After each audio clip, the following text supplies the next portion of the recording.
बिस्मिल्लाहिर्रहमानिर्रहीम। अस्सलाम वालेकुम स्टूडेंट्स हम क्लास 10 मैथमेटिक्स कर रहे हैं और इसकी एक्सरसाइज जो है 1.1 और 1.2 जो है पिछली वीडियोस में कवर कर चुके हैं। आप चाहें तो प्लेलिस्ट में जाके देख सकते हैं। मेरे चैनल की यूट्यूब चैनल है ये। और एक्सरसाइज 1.3 जो है हमने इसके 2 क्वेश्चंस जो हैं कंप्लीट कर लिए थे। 1 और 2 पिछली वीडियो में कवर किए थे, तो ये भी प्लेलिस्ट के अंदर मौजूद हैं। तो आज हम इंशाअल्लाह ताला क्वेश्चन नंबर 3 और क्वेश्चन नंबर 4 करेंगे अपनी इस वीडियो में। तो ये 2 क्वेश्चन जो हैं अपनी इस वीडियो में हम कवर करेंगे आज की। तो ये बुक में कुछ इस तरीके से प्रिंटेड हैं क्वेश्चंस, तो आप इसको जाके वेरीफाई भी कर सकते हैं बुक में से। तो आइए इसे सॉल्व करते हैं। तो एक्सरसाइज 1.3 है सॉल्व द फॉलोइंग इक्वेशंस। तो इसी एक्सरसाइज की यानी 1.3 का क्वेश्चन नंबर 3 है।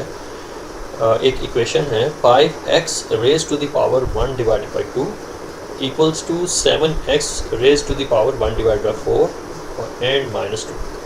तो ये है हमारी इक्वेशन। तो अब हम इसे सॉल्व करने जा रहे हैं। तो सॉल्यूशन यहाँ से हम स्टार्ट करते हैं। सबसे पहले स्टूडेंट्स हमें इसको रीअरेंज करके लिखना है।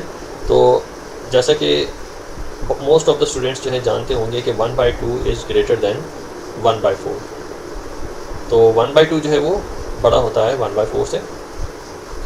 तो अब हमें जो है इसको सबसे पहले सीक्वेंस में लेके आना है according to the standard form of quadratic equation. तो सीक्वेंस में लेके आएंगे, लाने के लिए सबसे बड़ी वैल्यू को पहले आना चाहिए, यानी पावर 1/2 को पहले आना चाहिए। तो 5x raise to the power 1/2 जो है वो फर्स्ट में आएगा, पहले प्लेस पे आएगा। और 7x raise to the power 1 divide by 4 जो है इक्वेशन की राइट हैंड साइड पे है। तो हमें अगर इसको लेफ़्ट हैंड साइड पे लेके आना है तो ये पॉजिटिव से नेगेटिव हो जाएगा। तो ये हमारे पास negative 7x raise to the power 1 divide by 4, ये हमारे पास वैल्यू आ गई। और जो लास्ट टर्म है हमारे पास -2 भी जो है वो लेफ़्ट हैंड साइड पे जब जाएगा तो ये पॉजिटिव 2 बन जाएगा। तो ये पॉजिटिव 2 है और इसे इक्वेट कर देंगे हमने 0 के साथ इक्वेट कर देना है। अब हम चलते हैं अपने नेक्स्ट स्टेप की तरफ। तो नेक्स्ट स्टेप में हमने जो है 5 थोड़ा सा सेपरेटली करके लिखना है और x raise to the power 1/2 जो है कुछ इस तरीके से लिखना है हमने कि वेरिएबल हमारे पास x है। फिर हमने स्टूडेंट्स इसको ना ब्रैकेट में इम्ब्रेस करने के बाद इसकी पावर 2 कर देनी है, यानी होल स्क्वायर कर देनी है। तो सबसे पहले हमें जो है इसे होल स्क्वायर में लेके आना है। तो होल स्क्वायर में लाने के लिए मैंने ब्रैकेट x के गिर्द जो है इम्ब्रेस कर दिए और ब्रैकेट के बाहर मैंने 2 लिख दिया। इस तरीके से होल स्क्वायर में लेके आ गया। लेकिन अंदर जो वेरिएबल x है इसकी पावर इनसाइड द ब्रैकेट क्या होनी चाहिए। तो इसके लिए हम जो है 1 डिवाइडेड बाई 2 को 2 से डिवाइड करके देख लेते हैं। तो अगर हम 1 डिवाइडेड बाई 2 को डिवाइड करें 2 से तो देखते हैं हमारे पास क्या आंसर आता है। तो 1 डिवाइड बाई 2 डिवीजन जो है जब मल्टीप्लिकेशन में जाता है तो जो एडजेसेंट नंबर है ये रेसिप्रोकल हो जाएगा। तो एडजेसेंट नंबर हमारे पास 2 है, इसको रेसिप्रोकल कर देंगे तो ये 1 डिवाइड बाई 2 बन जाएगा। तो इसका नेट रिजल्ट जो है students 1 multiplied by 1 is equal to 1, 2 multiplied by 2 is equal to 4। तो 1 डिवाइडेड बाई 4 जो है इसका नेट रिजल्ट निकल के आता है। तो इसका मतलब ये हुआ कि हमारे पास जो वेरिएबल ब्रैकेट के अंदर है इसकी पावर जो है 1 डिवाइड बाई 4 होनी चाहिए। तब जाके अगर ये 2 से मल्टीप्लाई हो तो हमारा आंसर 1/2 आ जाए। तो नेक्स्ट हमारे पास टर्म है -7x raise to the power 1 divided by 4। तो स्टूडेंट्स हम इसे एज इट इज़ रहने देंगे क्योंकि हमारे पास जो x की पावर 1 डिवाइड बाई 4 है वो दोनों टर्म्स में कॉमन आ रही है, यानी फर्स्ट टर्म में भी और सेकेंड टर्म में भी। तो हम जो है इसे ईज़िली अब सॉल्व कर सकते हैं, फैक्टराइज कर सकते हैं। तो अब हम चलते हैं तीसरी टर्म की तरफ। तो तीसरी टर्म है हमारे पास +2 और इक्वल टू का साइन ड्रॉ करने के बाद हमने 0 पुट करना है। नेक्स्ट स्टेप में हमने एज्यूम करना है, सपोज करना है, हमने जो है एज्यूम कर लेना है कि x raise to the power 1/4 जो है वो y है।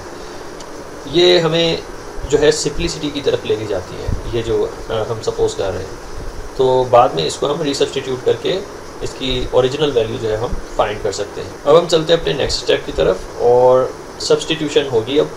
तो 5 एज इट इज़ आएगा लिखा हुआ और x raise to the power 1/4 की जगह पे हमने y लिख देना है और y का यहाँ पे जो है वो स्क्वायर है, तो लिहाजा 5y² हमारे पास फर्स्ट टर्म बन के निकल के आ गई। और -7 तो एज इट इज़ आएगा और x raise to the power 1/4 की जगह पे y को हमने सब्सटीट्यूट कर देना है। तो ये बन जाएगा 7y और साथ में हमारे पास +2 को हमने इसके साथ कंबाइन कर देना है और इक्वल टू का साइन ड्रॉ करके 0। अब स्टूडेंट्स हमें जो ये इक्वेशन निकल के आई है ये स्टैंडर्ड फॉर्म है क्वाड्रेटिक इक्वेशन की। वो कुछ इस तरह होती है कि हमारे पास ये स्टैंडर्ड फॉर्म है, तो ये ax² + bx + c। तो हमारे पास ये जो इक्वेशन निकल के आई है ये भी बिल्कुल इसी जो है स्टैंडर्ड की है और बिल्कुल इसी फॉर्म में हम इसको लेके आ गए हैं। तो इस स्टैंडर्ड फॉर्म क्वाड्रेटिक इक्वेशन को हमने इसकी मिड टर्म लेके फैक्टराइज करना है सबसे पहले। तो अपने नेक्स्ट स्टेप में हम इसको फैक्टराइज करने जा रहे हैं। तो 5y² तो एज इट इज़ आएगा और -7y को हमने ब्रेक करना है क्योंकि ये मिडिल टर्म है। तो इसका तरीकाकार ये है कि लीडिंग वेरिएबल के कोएफिशिएंट यानी 5 को हम लिख लेते हैं और इसको मल्टीप्लाई करवाते हैं हम लास्ट टर्म यानी कि +2 से। तो दोनों ही प्लस की वैल्यूज़ हैं तो हमारा आंसर +10 आता है। और इसी के नीचे हमने जो है लिस्ट डाउन करना है मिड टर्म के कोएफिशिएंट को। तो मिड टर्म में -7y है तो इसका कोएफिशिएंट जो है वो -7 है। तो -7 को स्टूडेंट्स हमने 10 के नीचे जो है इस तरीके से लिख लेना है और 10 के हमने इस तरीके से फैक्टर्स फाइंड करने हैं कि दोनों फैक्टर्स को मल्टीप्लाई करने से +10 आना चाहिए और ऐड करने से -7 आंसर आए। तो हमें पता है कि 2 × 5 जो है आंसर 10 देता है और चूँकि हमारे पास ऐड करने से -7 आता है तो ये दोनों वैल्यूज़ जो है नेगेटिव होनी चाहिए in order to be arrive at -7। तो चूँकि यहाँ पे हमारे पास -7 है तो 2 को भी माइनस होना पड़ेगा और 5 को भी माइनस होना पड़ेगा, तब जाके हमारे पास इन दोनों को ऐड करने से जो आंसर आएगा वो -7 होगा। अब आप देख सकते हैं कि दोनों कंडीशंस जो हैं हमारे पास कंप्लीट हो चुकी हुई हैं, +10 की भी और -7 की भी। तो हमें जो दो फैक्टर्स मालूम पड़े हैं वो हैं -2 एंड -5। तो इन्हीं दो फैक्टर्स के ज़रिए से हमने जो है मिड टर्म को ब्रेक करना है जो कि है -7y। अब स्टूडेंट्स -7y की जगह पे हमारे पास -2 एंड -5 आएगा। तो -5y मैं पहले लिख दूँगा और -2y जो है वो इस तरीके से मैंने लिख के इसकी मिड टर्म को ब्रेक कर देना है। अब आप चेक कर सकते हैं तो चेक कर लें कि -5y + -2y is equal to -7y होते हैं और -5 को -2 से मल्टीप्लाई करें तो हमारा आंसर +10 आता है। अब लास्ट टर्म को इसके साथ जो है हम कंबाइन कर लेते हैं, +2 इज़ इक्वल टू 0। अब नेक्स्ट स्टेप में स्टूडेंट्स हमने इसको फैक्टराइज करके लिखना है। तो फर्स्ट 2 टर्म्स में से जो कॉमन है वो है 5y। तो 5y को एज अ कॉमन फैक्टर बाहर निकालेंगे और ब्रैकेट के अंदर अनकॉमन आएंगे। तो 5y × y is equal to 5y² और 5y times -1, 5y × -1 is equal to -5y। अब चलते हैं अपने लास्ट 2 टर्म्स की तरफ। तो इन दोनों में जो कॉमन है वो एक तो माइनस का साइन है वो बाहर निकलेगा और साथ में 2 का टेबल जो है वो भी कॉमन है। तो ब्रैकेट स्टार्ट करेंगे अब। तो -2 को अगर y से मल्टीप्लाई करें तो हमारा आंसर जो है -2y आएगा और -2 को अगर -1 से मल्टीप्लाई करें तो हमारा आंसर +2 आता है। तो ब्रैकेट क्लोज कर देंगे, इक्वेट कर देंगे इसको 0 के साथ। नेक्स्ट स्टेप में स्टूडेंट्स हमें इसे फैक्टराइज करके लिखना है। तो y -1 जो है एक फैक्टर निकल के आएगा और सेकंड फैक्टर जो है 5y - 2 जो है वो दूसरे ब्रैकेट में आएगा। तो 5y - 2 जो है हमारा सेकंड फैक्टर है, इसे हम इक्वेट कर देंगे 0 के साथ। अब स्टूडेंट्स नेक्स्ट स्टेप में हमने इनको ये जो दो फैक्टर्स हैं इनको टर्न बाय टर्न जो है 0 से इक्वेट करना है। तो फर्स्ट फैक्टर हमारे पास y -1 है, इसे इक्वेट कर देंगे 0 से। फिर उसके बाद हमने सेमीकोलन ड्रॉ करना है और फिर 5y - 2 को भी हमने इक्वेट कर देना है 0 से। तो नेक्स्ट स्टेप में हमने y की वैल्यू फाइंड करनी है। तो y की एक वैल्यू तो है हमारे पास y इज़ इक्वल टू ये -1 जो है पॉजिटिव हो जाएगा दूसरी तरफ जाके। तो ये +1 हमारा आंसर आएगा। एक y की वैल्यू +1 है और सेकेंड y की वैल्यू जो है हमारे पास 2/5 है। 2/5 ये -2 इस तरफ आके पॉजिटिव हो जाएगा और 5 जो है दूसरी तरफ जाके 2 का डिनोमिनेटर बन जाएगा। तो इस तरीके से हमने जो है y के पॉसिबल 2 रूट्स जो हैं वो हमने फाइंड कर लिए हैं, 2 आंसर्स हमने फाइंड कर लिए हैं। लेकिन अभी हमें y की ओरिजिनल वैल्यू को सब्सटीट्यूट करना है। तो मैं इसको यहाँ पे इसके साथ ही जो है मेंशन कर देता हूँ। y जो है y is equal to x raise to the power 1/4। तो अब हम जो है y की जगह पे उसकी ओरिजिनल वैल्यू जो है सब्सटीट्यूट करेंगे जो कि है हमारे पास x की पावर 1/4 इज़ इक्वल टू 1। और दूसरी जानिब भी हमने y की वैल्यू सब्सटीट्यूट कर देनी है। तो x इज़ इक्वल x की पावर जो है x raise to the power 1/4 y की जगह पे सब्सटीट्यूट हो गया, और इक्वल टू का साइन ड्रॉ करने के बाद 2/5 आपने लिख देना है। स्टूडेंट्स, जैसे कि आपको पता है, आप फर्स्ट चैप्टर में पढ़ चुके हैं कि अगर पावर फ्रैक्शन में हो तो न्यूमरेटर जो है वो उस नंबर की पावर होती है, और डिनोमिनेटर में जो होता है नंबर वो उसका रूट होता है। तो मैं इसको जो है रूट में कन्वर्ट कर देता हूँ। तो x की पावर यहाँ पे 1 है, 1 स्टूडेंट्स हम लिखा नहीं करते, और डिनोमिनेटर में चूँकि 4 है तो ये 4th रूट हो जाएगा। तो x जो है अंडर 4th रूट है। तो x अंडर 4th रूट इस तरीके से भी हम लिख सकते हैं और इस तरीके से भी लिख सकते हैं, दोनों तरीक़ों से हम लिख सकते हैं। ये वाला जो फॉर्म है इसको हम कहते हैं रेडिकेंड फॉर्म, या एक्सपोनेंशियल फॉर्म भी कहते हैं इसको, और ये वाली जो फॉर्म है हम इसको कहते हैं रेडिकल फॉर्म। ये रेडिकल फॉर्म है। तो ये दो फॉर्म्स जो हैं एक दूसरे के इक्वल है। तो अब हम स्टूडेंट्स यहाँ पे इसे इक्वेट कर देंगे 1 से। अब चूँकि हमने 4th रूट को ख़त्म करना है तो लिहाजा मुझे जो है इस इक्वेशन के दोनों जानिब पावर 4 जो है वो लेनी पड़ेगी। तो इसको मैं whole raise to the power 4 कह दूंगा, और इसे भी मैं जो है whole raise to the power 4 कहूँगा, क्योंकि हमारे पास यहाँ पे 4th रूट जो है इसको हमने एलिमिनेट करना है। तो यहाँ पे 4th रूट जो है पावर 4 से एलिमिनेट हो जाता है, ओनली हमारे पास x रह जाता है, और दिस इक्वल्स टू 1 का जो पावर 4 है हमारा आंसर वो 1 ही आएगा। और स्टूडेंट्स दूसरी जानिब हम चलते हैं। तो दूसरी जानिब भी हमने बिल्कुल इसी तरीके से x raise to the power 1/4 को कह देना है कि ये है हमारे पास 4th root, x under 4th root is equal to 2/5। अब स्टूडेंट्स हमने दोनों जानिब जो है पावर 4 लेनी है, क्योंकि मुझे रूट 4 जो है उसको एलिमिनेट करना है। तो रूट 4 को एलिमिनेट करने के लिए मैंने दोनों जानिब जो है इक्वेशन के पावर 4 ले लेनी है। तो यहाँ पे रेज़ टू द पावर 4 और 2/5 रेज़ टू द पावर 4 हमने इस तरीके से पावर्स जो है लेनी है। तो हमारी लेफ़्ट हैंड साइड पे जो है ओनली x रह जाएगा, क्योंकि 4th रूट जो है पावर 4 से एलिमिनेट हो जाएगी, और x इज़ इक्वल टू 2 की पावर 4 मीन्स 16। तो इसका मतलब होता है 16। तो कैलकुलेट करके भी हम देख सकते हैं। तो अगर हम 2 की पावर 4 दे रहे हैं तो हमारा आंसर आएगा 16। तो मैंने 16 यहाँ पे लिख दिया। अब डिनोमिनेटर में हमने क्या लिखना है, 5 की पावर 4 लेनी है। तो अगेन हम कैलकुलेट कर सकते हैं इसको। तो 5 की पावर अब हम लेने जा रहे हैं 4, तो हमारा आंसर आता है 625, 625। तो यहाँ पे डिनोमिनेटर में हमने लिख देना है 625। तो ये दो पॉसिबल आंसर्स हैं स्टूडेंट्स जो x की रूट्स के तौर पे निकले हैं। तो अब जो है हम इसको सोल्यूशन सेट में कुछ इस तरीके से लिखेंगे। तो ये है स्टूडेंट्स हमारा सोल्यूशन सेट, और यहाँ पे x is equal to curl bracket start करेंगे, और जो स्मॉलेस्ट वैल्यू सबसे पहले लिखेंगे 16/625। कॉमा ड्रॉ करने के बाद हमने इसकी जो बिगेस्ट वैल्यू है उसको लिख लेना है। तो बिगेस्ट वैल्यू जो है हमारे पास 1 है, और कर्ल ब्रैकेट से इसको इम्प्रेस कर देना है। तो ये है स्टूडेंट्स हमारा फाइनल आंसर। x के पॉसिबल 2 रूट्स जो है वो उनका आंसर हमने इस तरीके से निकाल लिया। अब हम चलते हैं स्टूडेंट्स अपने अगले क्वेश्चन की तरफ, और ये है क्वेश्चन नंबर 4। और क्वेश्चन नंबर 4 में जो हमारा इक्वेशन है वो है x raise to the power 2/3 plus 54 is equal to 15x raise to the power 1/3। तो सबसे पहले हमें इसको जो है सीक्वेंस में लेके आना है। सीक्वेंस में जो क्वाड्रेटिक इक्वेशन की स्टैंडर्ड फॉर्म होती है उस फॉर्म में लेके आना है। तो सबसे पहले जो लीडिंग वेरिएबल है उसको सबसे पहले लिखा जाएगा। तो सबसे बड़ी वेरिएबल जो है हमारे पास वो है, उसकी पावर जो है वो 2/3 है, और जो उसके बाद आने वाली वेरिएबल है उसकी पावर जो है 1/3 है। तो सबसे बड़ी जो टर्म होगी वो सबसे पहले आएगी। तो यहाँ से हम अपना सोल्यूशन स्टार्ट करते हैं। तो सबसे बड़ी जो टर्म है हमारे पास x raise to the power 2/3।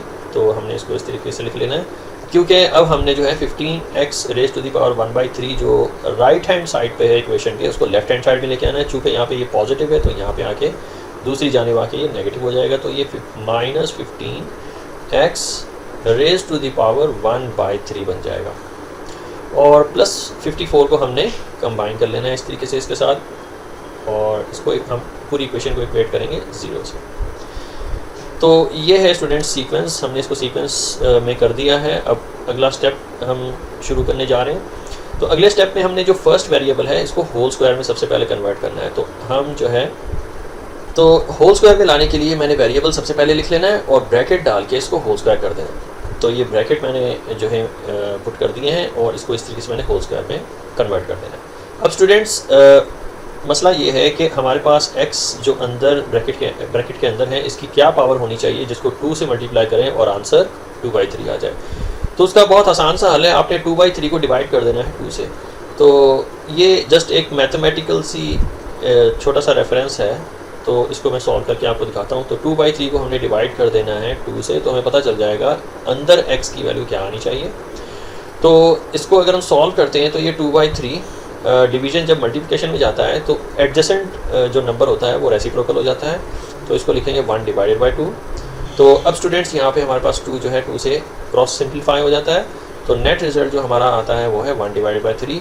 तो इट मीन्स के जो x वेरिएबल है इसकी जो इंटरनल पावर है वो होनी चाहिए 1/3, तभी जाके अगर 1/3 को 2 से मल्टीप्लाई करेंगे तो 2/3 हमारा आंसर आ जाएगा। तो इस तरीके से हमने वेरिएबल्स को होल स्क्वायर में कन्वर्ट कर लेना है। उसके बाद हमारे पास सेकंड टर्म की बारी आती है। तो सेकंड टर्म में चूँकि हमारे पास 15x raise to the power 1/3 है, तो हमारे पास जो फर्स्ट टर्म में जो इंटरनल वैल्यू निकल के आई है वो भी x raise to the power 1/3 है। तो हमने 15x raise to the power 1/3 को एज इट इज़ लिख देना है ताकि दोनों जानिब जो है वो सेम वैल्यूज़ आ जाएं। तो 15x minus 15x raise to the power 1/3 को हमने एज इट इज़ लिख देना है और प्लस 54 को हमने इसके साथ कंबाइन कर देना है। इसे हम इक्वेट कर देंगे 0 से। अब चलते हैं अपने नेक्स्ट स्टेप की तरफ। तो नेक्स्ट स्टेप में स्टूडेंट्स हमने x की कोई आसान सी वैल्यू जो है असाइन कर देनी है, यानी x raise to the power 1/3 की जगह पे कोई ऐसी वैल्यू आ जाए जो कि आसान हो, बहुत ही सिंपल हो, ताकि उसकी मदद से हम जो है इस पूरी क्वाड्रेटिक इक्वेशन को फैक्टराइज कर सकें। तो हम सपोज कर लेते हैं। तो अब स्टूडेंट्स नेक्स्ट स्टेप में हमने x raise to the power 1/3 की जगह पे y को सब्सटीट्यूट कर लेना है ताकि हमारी इक्वेशन जो है थोड़ी सी आसान सी हो जाए। अब स्टूडेंट्स सब्सटीट्यूशन होने जा रही है, तो x raise to the power 1/3 की जगह पे y हम पुट कर देंगे और चूंकि ये इसका स्क्वायर है तो ये हो जाएगा हमारे पास y का स्क्वायर। तो इस तरीके से हमने ये अपनी फर्स्ट टर्म बना ली। सेकंड टर्म भी इसी तरीके से हम बनाएंगे तो ये हो जाएगी 15y। तो y जो है सब्सटीट्यूट हो चुका हुआ है x raise to the power 1/3 से। तो लास्ट में हमारे पास जो टर्म है वो है प्लस 54, तो प्लस 54 को एज इट इज़ लिखेंगे और हम इसे इक्वेट कर देंगे 0 से। अब हम चलते हैं अपने नेक्स्ट स्टेप की तरफ, और ये जो क्वाड्रेटिक इक्वेशन है इसे हम जो है इसकी मिड टर्म ब्रेक करके इसको फैक्टराइज करने जा रहे हैं। तो हमारे पास मिड टर्म ब्रेक करने का रूल ये होता है कि लीडिंग वेरिएबल का जो कोएफिशिएंट है 1, इसको हमने मल्टीप्लाई करना होता है लास्ट टर्म से। तो हमारे पास जो है लास्ट टर्म से अगर हम इसको मल्टीप्लाई करें तो हमारे पास ये प्लस 54 को आंसर आता है, और मिड टर्म में हमारे पास -15 है, तो -15 को हमने इसके नीचे लिस्ट डाउन कर लेना है। अब नेक्स्ट स्टेप में स्टूडेंट्स हमने 54 के फैक्टर्स इस तरीके से फाइंड करने हैं कि मल्टीप्लाई करने से पॉजिटिव 54 आना चाहिए और ऐड करने से -15 आना चाहिए। तो 6 9s are 54, 6 multiplied by 9 is equal to 54। और चूँकि ऐड करने से -15 हो तो 6 + 9 जो है वो 15 आंसर देते हैं, तो दोनों को ही नेगेटिव करना पड़ेगा अगर हमें जो है -15 वाला रिज़ल्ट चाहिए। तो -6 को ऐड कर देंगे -9 में, तो हमारा आंसर आता है -15। तो हमें जो है 2 फैक्टर्स मिल चुके हैं जो कि हैं -6 एंड -9। तो हमारे पास ये दोनों कंडीशंस जो हैं वो फुलफिल हो रही हैं। तो इन्हीं 2 फैक्टर्स की मदद से अब हमें मिड टर्म को ब्रेक करना है। तो y तो एज इट इज़ लिखा जाएगा y²। अब -15y की जगह पे -6y लिखेंगे, -6y एंड -9y और प्लस 54 इज़ इक्वल टू 0। अब चलते हैं अपने नेक्स्ट स्टेप की तरफ और इसको फैक्टराइज करते हैं। तो फर्स्ट 2 टर्म्स में जो कॉमन्स हैं वो हैं y। तो ब्रैकेट के अंदर जो है हमारे पास y -6 आ जाएगा, y multiplied by -6 is equal to -6y।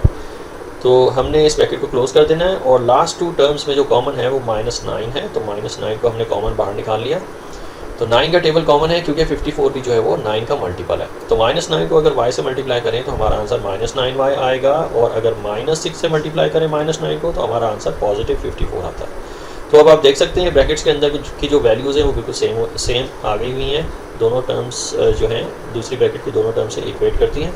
तो इसका मतलब हमने जो है बिल्कुल ठीक जो है फैक्टराइज किया है, इसकी मिड टर्म बिल्कुल सही हमने ब्रेक किया। तो अब हम जो है लास्टली इसको इक्वेट कर देंगे 0 से। अब हम चलते हैं अपने नेक्स्ट स्टेप की तरफ। तो नेक्स्ट स्टेप में स्टूडेंट्स हमने इसको फैक्टराइज फॉर्म में लिखना है। तो y-6 जो है एक ब्रैकेट में आएगा और सेकंड ब्रैकेट में हमारे पास y-9 आ रहा है और दोनों को हमने इक्वेट कर देना है 0 से। अब नेक्स्ट स्टेप में स्टूडेंट्स हमने हर फैक्टर को टर्न बाय टर्न बारी बारी 0 से इक्वेट कर देना है। तो y-6 हमारे पास फर्स्ट फैक्टर है, इसको हम 0 से इक्वेट कर देते हैं और सेमीकोलन ड्रॉ करने के बाद y-9 को सेपरेटली इक्वेट कर देंगे 0 से। तो एक y की वैल्यू हमारे पास निकल के आ रही है +6, ये -6 राइट हैंड साइड पे जाएगा तो पॉजिटिव हो जाएगा और एक y की वैल्यू हमारे पास निकल रही है +9। तो ये दो पॉसिबल वैल्यूज़ हैं हमारे पास y की, लेकिन अभी y की वैल्यू को रीसब्स्टिट्यूट करना है जैसा कि हमने यहाँ पे सपोज किया हुआ था कि y = x⁻⁴। अब जो है इसे मैं नीचे भी मेंशन कर देता हूँ, y = x⁻⁴। अब जहाँ y लिखा हुआ होगा उसको उसकी ओरिजिनल वैल्यू से सब्स्टिट्यूट कर देना है हमने। तो ओरिजिनल वैल्यू जो है हमारे पास y की x⁻⁴ है, तो यहाँ पे भी x⁻⁴ आएगा। x⁻⁴ = 6 और दूसरी जानिब भी हमारे पास x⁻⁴ = 9 इस तरीके से लिखा हुआ आएगा।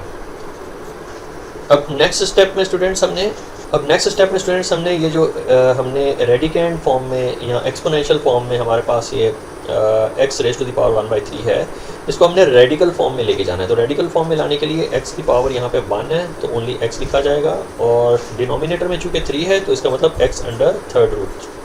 x⁻³ जो है हमारे पास यहाँ पे इसको इस तरीके से लिख सकते हैं हम। तो इक्वेशन का साइन ड्रॉ करने के बाद हमने 6 लिख देना है और दूसरी साइड पे भी हमने बिल्कुल इसी तरीके से इसको रेडिकेंड फॉर्म से रेडिकल फॉर्म में लेके आना है, एक्सपोनेंशियल फॉर्म से रेडिकल फॉर्म में लेके आना है। तो ये भी स्टूडेंट्स हो जाएगा हमारे पास x⁻³ = 9। अब स्टूडेंट्स हमें ये रूट्स जो हैं एलिमिनेट करने हैं। तो अपने नेक्स्ट स्टेप में हमने दोनों जानिब इक्वेशन की दोनों जानिब जो है क्यूब ले लेना है, यानी लेफ्ट हैंड साइड पे भी हम पावर क्यूब ले लेंगे, पावर 3 ले लेंगे और राइट हैंड साइड पे भी हम पावर 3 ले लेंगे। तो हमारा जो लेफ्ट हैंड साइड है ओनली हमारे पास यहाँ पे जो वैल्यू निकल के आएगी वो ओनली x है, क्योंकि क्यूब रूट जो है क्यूब से ख़त्म हो जाता है और x = 6 का जो क्यूब होता है स्टूडेंट्स इसे हम कैलकुलेट कर लेते हैं। 6 का जो क्यूब है 6 का जो क्यूब है वो हमारे पास आंसर है 216। तो x की एक वैल्यू जो है वो हमारे पास 216 निकल के आई है और सेकंड वैल्यू को भी हम जो है कंप्यूट कर लेते हैं। तो चूँकि हमारे पास यहाँ पे क्यूब रूट है तो हमने दोनों जानिब क्यूब ले लेना है इक्वेशन के, ताकि हमारे पास ये क्यूब रूट जो है इसको हम एलिमिनेट कर सकें। तो हमने लेफ़्ट हैंड साइड पे भी क्यूब ले लेना है और राइट हैंड साइड पे भी हमने क्यूब ले लेना है। तो हमारे पास लेफ़्ट हैंड साइड पे ओनली x रहेगा क्योंकि क्यूब रूट जो है क्यूब से ख़त्म हो गया और राइट हैंड साइड पे हमारे पास 9 का होल क्यूब है, तो इसे हम जो है कैलकुलेट कर लेते हैं। तो 9 का जो क्यूब है 9⁻³ तो इसका आंसर आता है 729। तो एक वैल्यू हमारे पास निकल के आई है 729। तो ये दो पॉसिबल वैल्यूज़ हैं x की स्टूडेंट्स, ये दो रूट्स हैं जो हमारे पास जो है आंसर के तौर पे आए हैं। तो अब हमें इन दोनों को जो है सोल्यूशन सेट के अंदर किस तरीके से पुट करना है। तो सबसे पहले लिखेंगे x = ये है स्टूडेंट्स हमारा सोल्यूशन सेट और x = कर्ल ब्रैकेट स्टार्ट करेंगे। कर्ल ब्रैकेट के बाद आपने जो है स्मॉलेस्ट वैल्यू पहले लिख लेनी है 216, कॉमा ड्रॉ करने के बाद आपने सेकंड वैल्यू लिखनी है जो कि है 729। दोनों ही x की वैल्यूज़ हैं और कर्ल ब्रैकेट को क्लोज कर देना है। तो ये हो जाता है हमारा आंसर कंप्लीट यहाँ पे। तो आई होप स्टूडेंट्स आपको इसकी अंडरस्टैंडिंग हो गई होगी।